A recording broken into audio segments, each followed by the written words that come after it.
covered anything of Malcolm-Jamal Warner. I grew up on the #1 television show in the freaking world. You know, he had that new podcast coming out. Everyone, welcome to our first episode of Nah, Not All Hood. How many of these people was promoting that? So, like, he did a whole interview with Keisha Knight Pulliam. But I think this is probably about to be my favorite already. episode. No. I ain't seen anybody talking about that. Not at all. And it's wild because the second that I heard about it, I knew it was wrong. I felt it in my bones. I felt like he had been taken.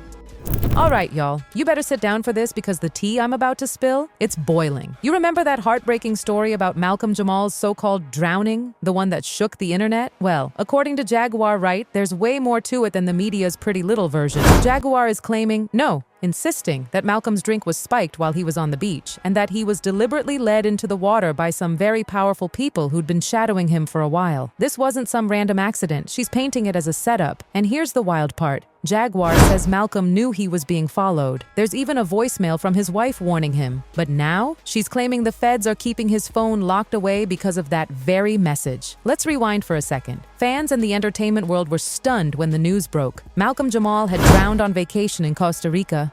The story was heartbreaking. Malcolm supposedly swimming with his daughter, heroically trying to save her from danger, but tragically losing his life in the process. But here's the thing, people weren't buying it. Not for 1 second. This is Malcolm-Jamal we're talking about. Cool-headed, disciplined, a man with principles, law-abiding, a guy who never shied away from speaking out, especially about the dark underbelly of Hollywood and how they tried to humiliate black men. Yes, even calling out that men in dresses agenda. So the idea that he, of all people, would take his daughter into the dangerous waters of a Costa Rican beach, one known for deadly riptides, minimal funding, and lifeguards who were just volunteers. Yeah, the math wasn't mathing. Then a few days later, the Costa Rican Judicial Investigation Department drops a statement. Mr. Warner was playing with his daughter at the seashore at one point. He then left her out of the water, and he and a friend of his entered the sea. It was at that moment that they were swept away by the current, and the friend managed to get out. However, Mr. Warner was unable to get out and was pulled out by several people on the beach. He received care from Red Cross officials but was pronounced dead at the scene. Sounds official, right? But hold up. Now they're saying Malcolm was pulled out by several people already on the beach. And by some magical twist, not one, not two, but 3 of those people just happened to be doctors. Doctors who managed to save the other man who was drowning, but somehow couldn't save Malcolm? Make it make sense. That are deceiving. Mike Geist helps run a volunteer lifeguard organization here. He says while no lifeguards were on duty that day, Geist's friend, who happens to be a trained lifeguard, was there to surf and discovered Warner unresponsive in the water.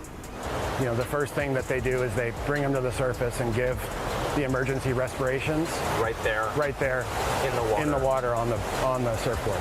And when he didn't respond to that, my friend rapidly took him into the beach and they immediately began to. Naturally, eyebrows shot up everywhere. And before long, Jaguar Wright entered the chat. Oh, and she didn't come to whisper. She came swinging. She pointed out the conflicting reports, the bizarre detail that Malcolm, fit, strong, and known as a good swimmer, was the only one who didn't make it. According to a source close to Jaguar, she believes this was not some freak accident. No, in her eyes, this was a calculated hit, with the beach serving as the perfect stage. She says Malcolm was on the beach with his daughter, while his wife stayed behind at the hotel, meaning he had no one there to watch his back. Jaguar alleges that his drink was laced with something hallucinogenic. Once the drug took hold, they lured him into the water, leaving him helpless to drown. Jaguar insists that Malcolm was in prime health and an experienced swimmer. In her mind, the only way he could have drowned was if something had been done to incapacitate him first. And she's not done. She's alleging Malcolm had been followed for months before his death. There were even break-ins at his home. And although things calmed slightly after he reported it to police, he still felt eyes on him. That's why, Jaguar says, his wife was always on guard. Now here's the bone-chilling detail. On the day he died, his wife just happened to be in the hotel room while Malcolm took their daughter to the beach. Coincidence? Jaguar doesn't think so. She's calling on Costa Rican authorities to hand over Malcolm's phone to the family. But guess what? When his body and belongings were returned, his phone was missing. And not just his, Jaguar claims his wife's phone was stolen too. This is starting to reek of a cover-up and people are demanding answers. According to Jaguar, the last voicemail on Malcolm's phone came from his wife. In it, she warns him that she saw strange faces looking up at their hotel balcony. She urged him to be careful. Something felt wrong. And now, with both phones conveniently gone, Jaguar is convinced this was a strategic move by powerful people to bury the truth. She believes they're twisting the narrative, feeding the media conflicting stories, and making sure his wife never sees justice. The question is, why? Why would someone want Malcolm gone badly enough to stalk him all the way to Costa Rica? Well, Malcolm wasn't your typical Hollywood actor. He refused to participate in humiliation rituals. He wouldn't wear the dress. He played by his own rules and refused to bend for the industry machine. And let's not forget his podcast, Not All Hood, where he tore into Hollywood and the media for constantly shoving black people into the same tired stereotypes, recycling harmful portrayals over and over again. He didn't stop there. Malcolm had strong opinions about the state of modern hip-hop. He called out the misogyny, the glorification of violence, and the complete lack of emotional accountability in the culture. And the reason for the title is combating the narrative of black life, black culture that the media focuses on. And that we're all one thing. Yeah, and the whole concept is, we're not all hood. The black community is not a monolith. There's so many levels and lanes to the black community, and we wanted to have a space where we could acknowledge, discuss all of those lanes, because they're so varied in terms of our perspectives and our opinions and our ways of life, and we wanted to be able to have a place where we can. This wasn't about hating. He wanted healing, growth, a better future for the community. But let's be real.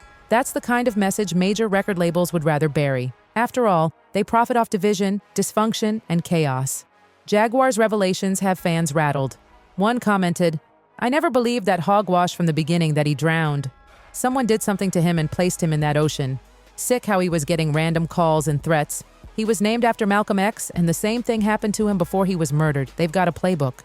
Another said, "If the guy who went in the water with Malcolm was a doctor, he could have given him a shot to knock him out so he couldn't swim." So now the question's yours. Did Malcolm-Jamal truly drown? Or was he silenced in a way that looked like an accident, just like Jaguar Wright claims? Jaguar isn't just tossing around theories. She's painting the picture of a man targeted for refusing to bow down. In her eyes, Malcolm was a threat because he didn't play the Hollywood game. He kept his dignity intact, refused degrading roles, and openly challenged the power structures in both film and music. This wasn't a man chasing clout. This was someone who knew too much and spoke too freely. And in industries built on silence and obedience, that can be dangerous. Jaguar points out that the lead-up to Malcolm's death felt like the slow tightening of a noose. Break-ins at his home, suspicious faces in public, strange calls, a man constantly looking over his shoulder. And then, the one day his wife isn't physically by his side, he ends up dead in the ocean. Add to that the disappearing phones, the only devices that could have held proof of threats, warnings, or shady messages, and it's hard not to see the pattern. Jaguar believes those phones didn't vanish by accident. She says it's the work of people with the kind of influence to erase evidence before it ever sees the light of day.